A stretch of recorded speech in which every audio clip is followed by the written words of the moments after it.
Hello, today we're here in Périgueux, which is the capital of the Dordogne. And right behind me here, you'll see the Tour Matigueur. This is the only remaining tower of what used to be 28 towers and 12 gates. And it was a fortified city, and the whole city of Périgueux was inside this tower. But today it's market day, so let's not stick with the tower today. Let's go on and go to the market.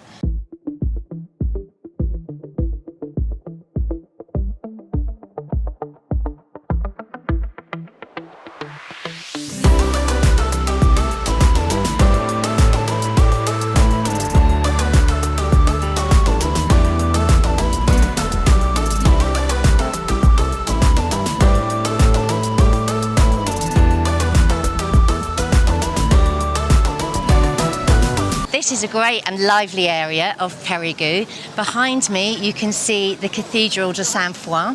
That's actually a 12th century cathedral, and it was built on Roman remains. And in some parts of Périgueux we can actually still see some of the towers that were left from 2,000 years ago. But behind me was built in the 12th century. You might recognise it, and it's actually the model from this was actually used to build the Sacré-Cœur in Paris. But this would have been the original one. It's also on the pilgrims route, so a lot of pilgrims would have come through here and visited or stopped at the cathedral. So one of the great things about the market here at Périgueux is that everything is locally sourced. It's all from local producers, whether that's for honey or strawberries, which are really popular in the Dordogne. So it's a great place. You can smell the fresh produce, which is delicious. And along here, which we're just going to pass, is the most famous cafe in Périgueux, Le Puy de Saint-Foy. It's the complete and utter institution. Whether it's a white wine you're having in the evening or a little coffee in the morning with a croissant, very, very famous little cafe.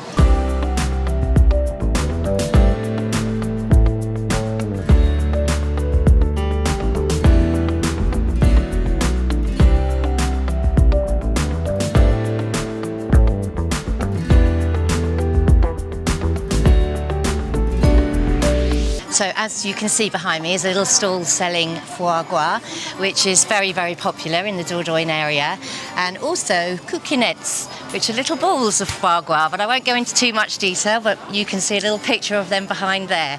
So again, very, very local, very locally produced foie gras. On the right here, it's not open yet, it opens early this evening, is the Bar à Vin.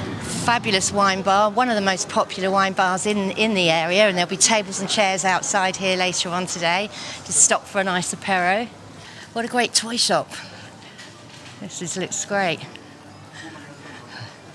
It's our little friend Pinocchio. So as you can see behind me, we've got different choices of restaurants here. The one there on the left, the Essential, is a very, very high class, very, very beautiful restaurant for fine dining. But if you don't want to do fine dining, we're just getting ready for lunch now, you could perhaps go to the Bistro Italian, which is round there. And then right on the back at the side, let's go and have a look at the cafe. So as you can see, this is the Café Fred, Chez Fred. And look at this. I mean, you can literally eat for 14 euros here. So there's such a wide variety of restaurants and choices for whatever menu you're interested in or whatever price range you're interested in. There's just restaurants for everyone. Such a great city.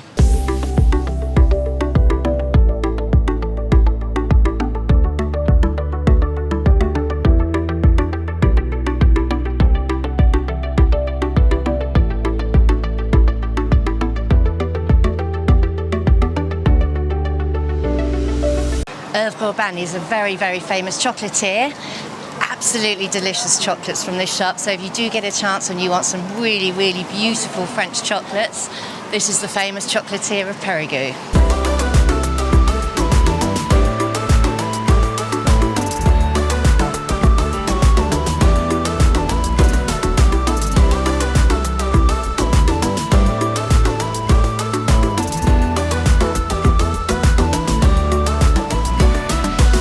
This is a really old market.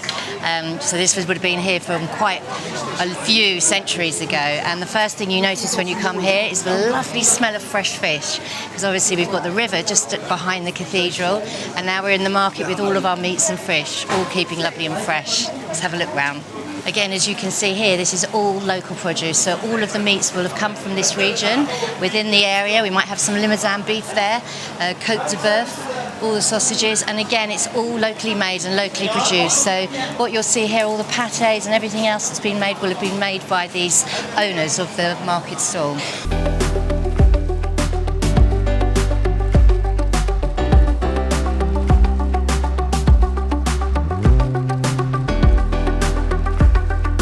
You know, in the UK these days, it's all supermarkets, but we still have these lovely little Poissoniers, the chocolatiers, you have the boulangeries, you still have the little local produce coming in and being run by the local people, which I really love. Boucherie there, butchers, specialist, he does specialist meats, even some from Japan.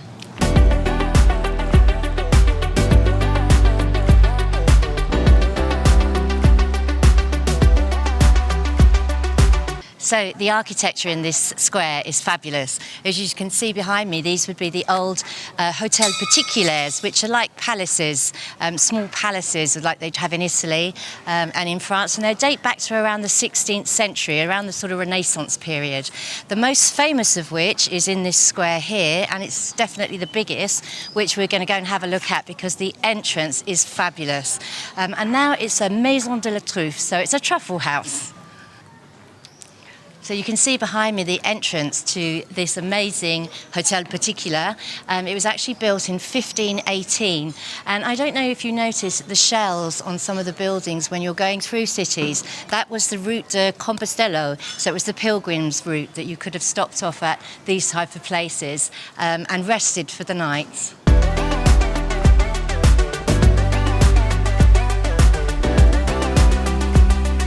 Actually, these particular buildings that you have behind me, we actually had those for sale a while ago. They've been completely renovated, and in fact we sold practically the whole side of this building. And we do have an agency in Périgueux, so anytime you're in the area you can also pop in and see what we do have for sale. So this is the Rue de Limousin. It's one of the most iconic streets in Périgueux.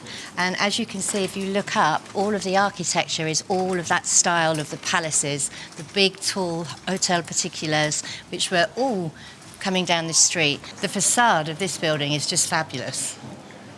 And the stained glass windows, they're all still intact. Now this store here, that sells the world-famous Nontron knives that come actually made in Nontron, just quite close to Périgueux, has actually been running since 1886 and it's still going strong. So it's been in the same family and being passed down and still the same source since 1886. Now I'm going to show you something now that I bet even some of the people that live in Périgueux won't know. Come and have a look in this little courtyard. Now the architecture here is fabulous. If you look above the doorway there, that's a symbol of the salamander. And it is thought that that was the symbol of Francois Ier, that this house could have specifically been built for him because that was his symbol. But it's a little treasure that you don't even know that's here, and you could just walk past it and miss it altogether. So it's not just everything in this iconic street here. If you look down, you've got little side roads going off everywhere, and little restaurants all tucked away that you can't see from the main street. So here behind me you can see we have another cafe, which I've had breakfast in here before, which is lovely. We're here now on the Place de Tournai, which is near the prefecture. And in this area here, we've got quite a lot of Bourgeois houses. So they're quite high-end and prestigious, and they're all built around the square here.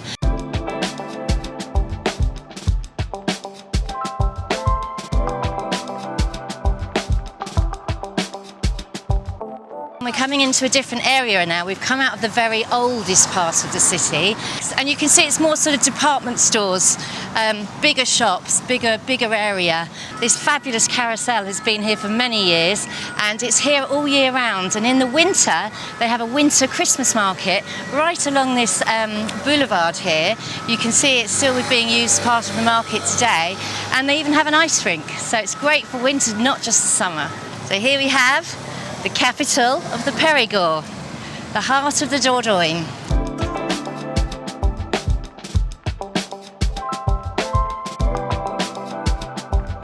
fabulously designed 1920s Art Deco type style patisserie. Definitely not the place to come if you want to be on a diet. So way too much beautiful and yummy foods to eat.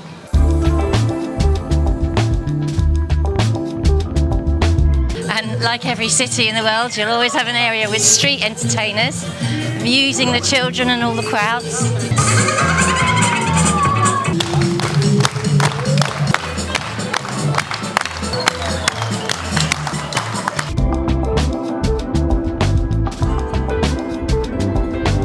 So this is a little shortcut I know, the Passage de Saint-Cecile.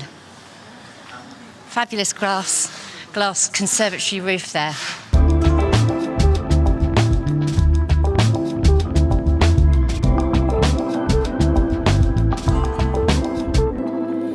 So you can see here that we're on the top part of the city.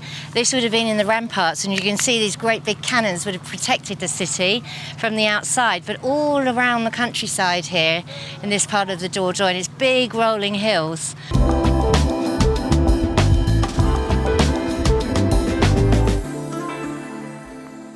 So I'll have to be a little bit quiet here because we're now in the cathedral, 12th century cathedral, which has obviously had additions made later in the 19th century. Beautiful building, but I'm actually going to use it as a cut through to get to the other streets. And you can see now we're back to Chez Fred and the old medieval part of the city again, coming out the other entrance.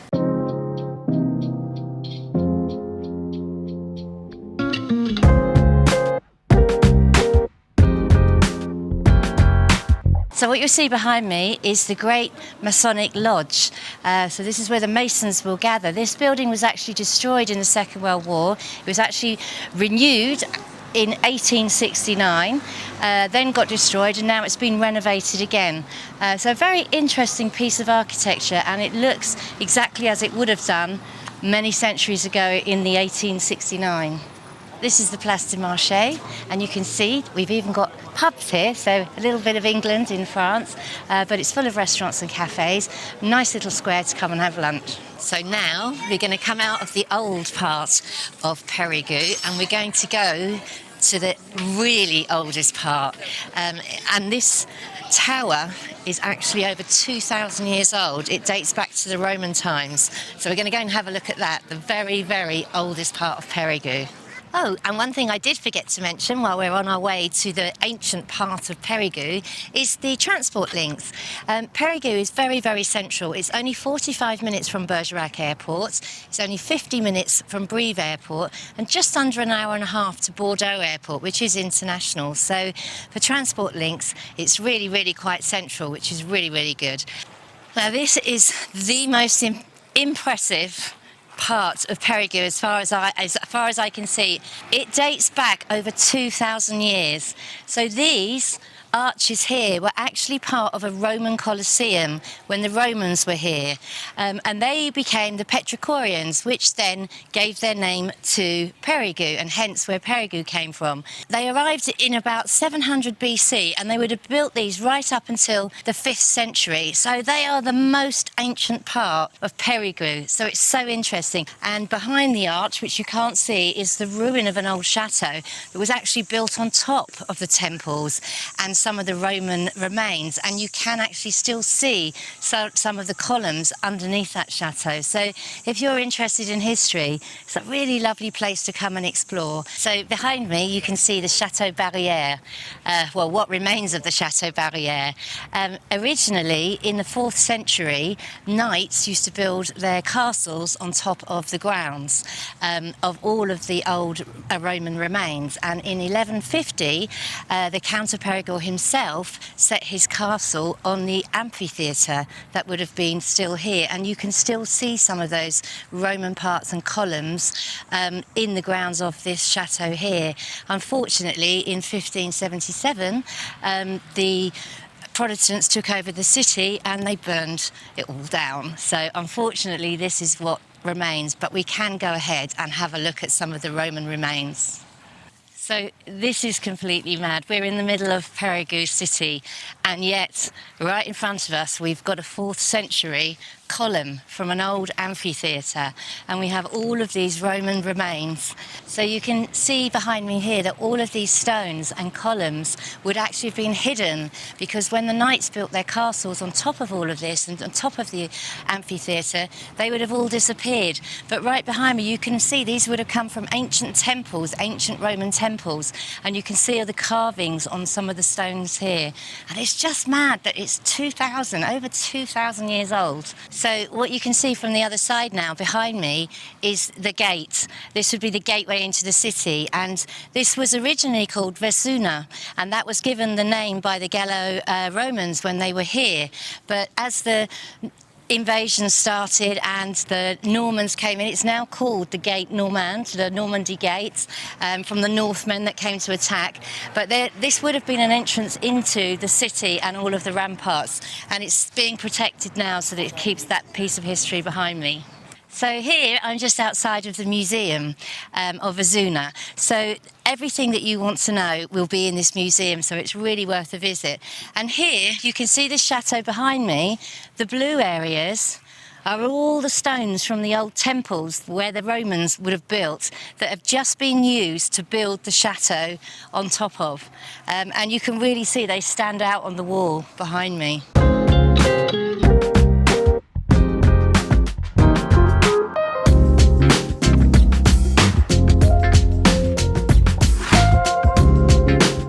So this is probably the biggest piece of the remaining Gallo-Roman towers. And this would have been built as part of a temple, and it would have been huge. And you can see that the surrounding walls, this part would have been the inside of the temple, and it would have had the Colosseum, the columns going outside around it, which were 4 meters deep.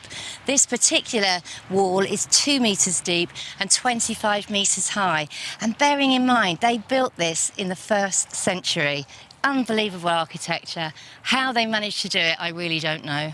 So the Romans named their temples after their goddesses, and this one was particularly the goddess of Ozuna. But not many people know much about her, but it is imagined that there would have been a statue of her in the centre of the temple, and worshippers wouldn't have been allowed into this inner sanct area. They would have had to have left all their offerings outside of the temple.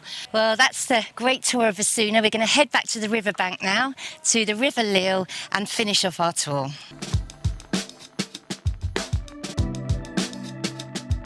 So as you can see, this little house is actually the last remaining house of what was the ramparts, and it's the only property that has actually survived. There would have been 2, one opposite it, when the ramparts were here, and this is what's left, and it's still being preserved, so you get a little piece of going back in time to the 16th century. So you can see behind me here, down on the river, just opposite the little house, you've got a whole area that's created just for the summer, and it's free for everyone. You can come and sit by the river in the free deck chairs. You can lie on some of these. There's things for children to do.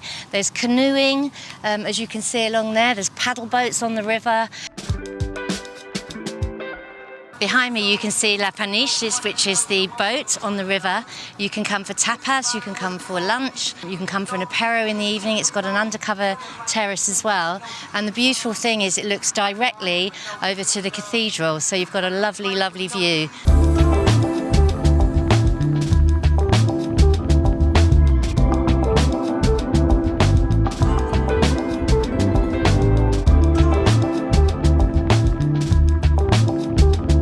So here we are on the Lille River, and as you can see, I'm on what's known as the Voie Verte. That basically means a green, eco-friendly, very safe cycle path. This Voie Verte, which is the cycle track, also joins up with, right on cue, cyclists, also joins up with the Veloflow. Now the Veloflow goes all the way from Thiviers to La Rochelle, and what it means is it's a completely safe track for walking or cycling, and can take you all the way to the beach. Well, I hope you enjoyed that marvellous tour of Périgueux. Now if you're thinking about buying a property in Périgueux, we have an agency right opposite the mairie, and we also have a lot of properties online on our website, so do subscribe to our website and to our channel. And if you're interested in looking at any more cities, drop us some comments below and we'll happily go out and film them for you. Thanks very much and see you soon.